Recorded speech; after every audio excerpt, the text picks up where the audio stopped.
So we are going to take a little trip today, and I was inspired to give you guys a more detailed explanation of why we finally left the States. So here you go. RWVL77.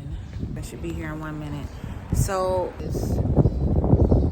the lack of a real future for not only ourselves but our children that I'm responsible for, and I want to make sure that they have the best future. And I think I'm not the only one who feels that that's not going to be possible in the States. What they have to look forward to, the debt that they're going to have to pay for the many wars that we have been funding, provoking, whatever you want to call it. So that's one thing. It's like when you realize that America is basically a falling empire, that the dollar is failing, which means that it just means you're going to have to work harder. The future for the kids isn't bright.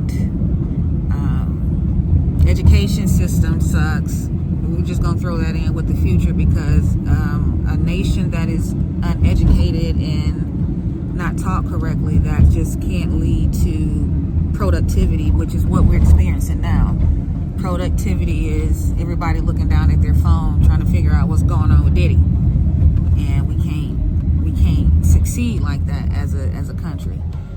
As an insurance agent, dealing with people who thought they were going to be retiring, say, in the next 5 to 10 years, and we're going over their numbers and what their actual, income in the future is looking like. That percentage rate ain't what they thought it was going to be, or maybe they thought they was going to be making more by now when they started paying into this. I'm not really sure what they thought, but I've run into so many people who are like, oh my gosh, no, I didn't know that I was only going to be getting, 40% of what I'm used to getting, and I still have this outrageous, loan for a house, and it's not going to be paid off by the time I want to retire.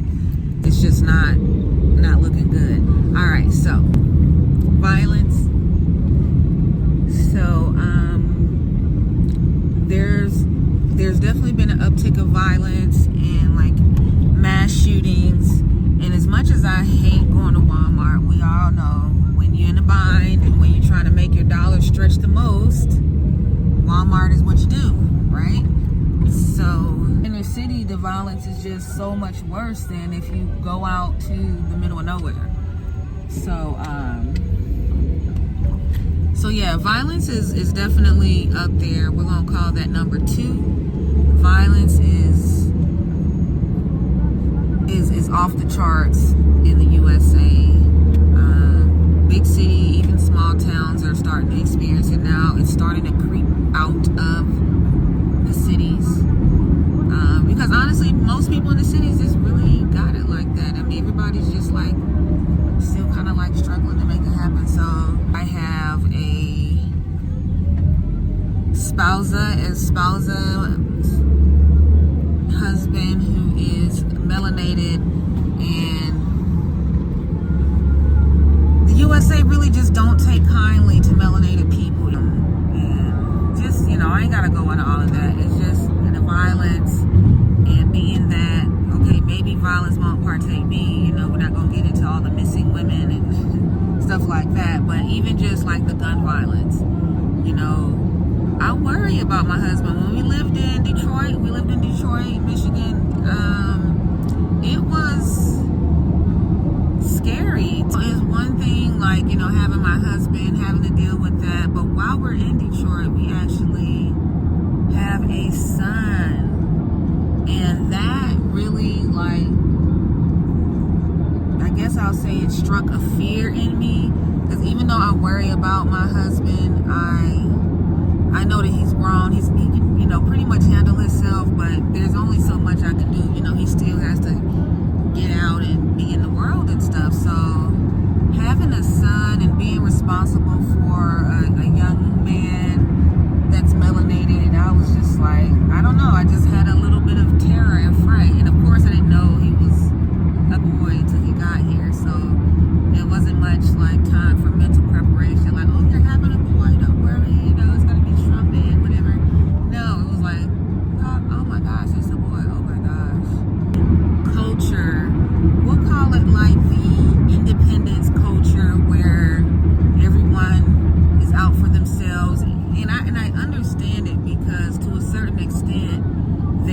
stretched everyone so thin that you have to be out for yourself because you have to survive, right? You're forced to be about me, and I need more at any cost, because that's the situation you're in is pretty much dire for a lot of people.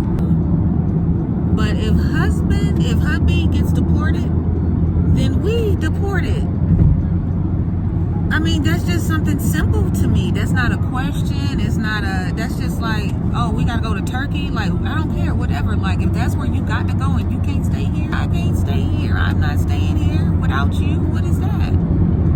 So, for me, family is everything, over everything. And you stick together and you work together at all costs, because when you have that family unit, you can accomplish anything. The culture, and I have that as number 3, but that is like very important to me, because family is everything. And I feel like in America, the United States of America, that's what you want to call it,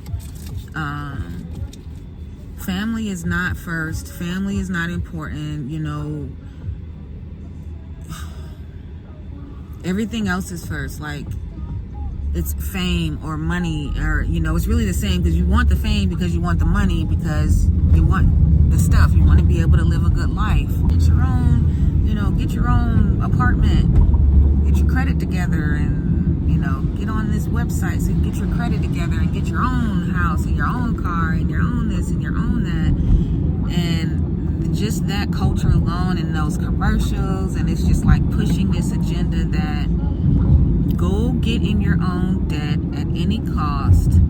They don't show you or tell you all the things in between that, okay, you go and you create this family, but you're about to spend the rest of your life basically just trying to feed them and keep them warm and safe, and you're not really going to see them that much, because you're going to be out here doing that. It's a personal thing.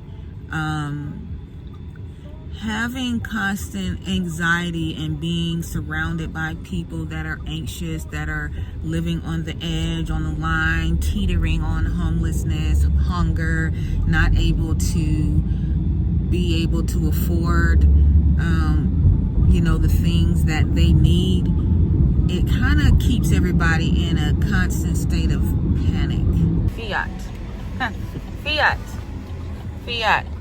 U.S. Dolores, fiat money. One of the most important reasons why we had to leave the United States as soon as we did. I mean, if it was up to me, I would have been gone. But I got a whole family that we got to take into consideration, and we got planning and all of these things to do. But what I noticed years ago is that the dollar is failing. Why? Because it's not really currency. It doesn't hold a stored value. Study the reserve currencies. You can pause it right now. Go and watch the Ray Dalio 30-minute situation on every reserve currency that's come before us, hundreds and hundreds of years of this research, where what happens to the reserve currency once it's taken off of the gold standard, it starts falling. The country starts failing, crumbling, and eventually either they're taken through some kind of war, but it's always some horrific squeeze that happens once that reserve currency falls. I was losing myself. I was becoming a robot. I was becoming what I didn't want to become, and I wasn't able to be the wife, the mother, and my creative self that I long and yearn to be. It wasn't happening. It just wasn't happening.